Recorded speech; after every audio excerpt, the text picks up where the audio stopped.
Hello বন্ধুরা, তোমরা আমার আগের দুটো ব্লগ থেকে বুঝেই গিয়েছো যে আমার দক্ষিণেশ্বর আর আদ্যাপীঠ মন্দির দুটোই ঘোরা হয়ে গিয়েছে। এরপর আমি ফাইনালি কোথায় চলে যাচ্ছি? আমি চলে যাচ্ছি বেলুড় মঠ ঘুরতে। আদ্যাপীঠ মন্দির থেকে 3টের সময় বেরিয়ে দক্ষিণেশ্বরে ফেরিঘাটে পৌঁছালাম 3:10-এ। আমাদের লঞ্চ আসলো 3:30-এর সময়। 3:30-এর সময় লঞ্চে করে এসে আমরা 4টের সময় বেলুড় মঠে পৌঁছালাম।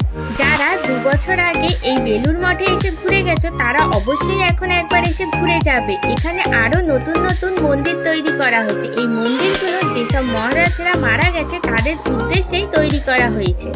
অনেকদিন আগে যারা এসেছিলে তারা কিন্তু জানো যে তখনও পর্যন্ত মন্দিরগুলো কমপ্লিট হয়নি। এখন কিন্তু পুরোপুরি ভাবে কমপ্লিটও হয়ে গেছে আর সবাইকে ঢুকতেও দিচ্ছে।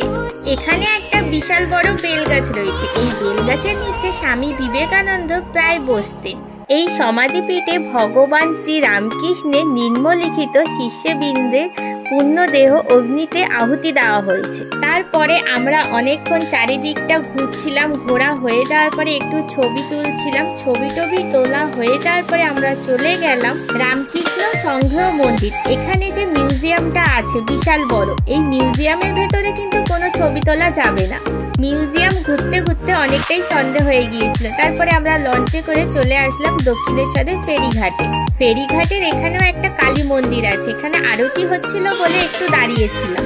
দক্ষিণেশ্বর, আদ্যাপীঠ আর বেলুড় মঠ ঘোরা হয়ে যাওয়ার পরে আমরা আমাদের বাড়ির উদ্দেশ্যে রওনা দিলাম।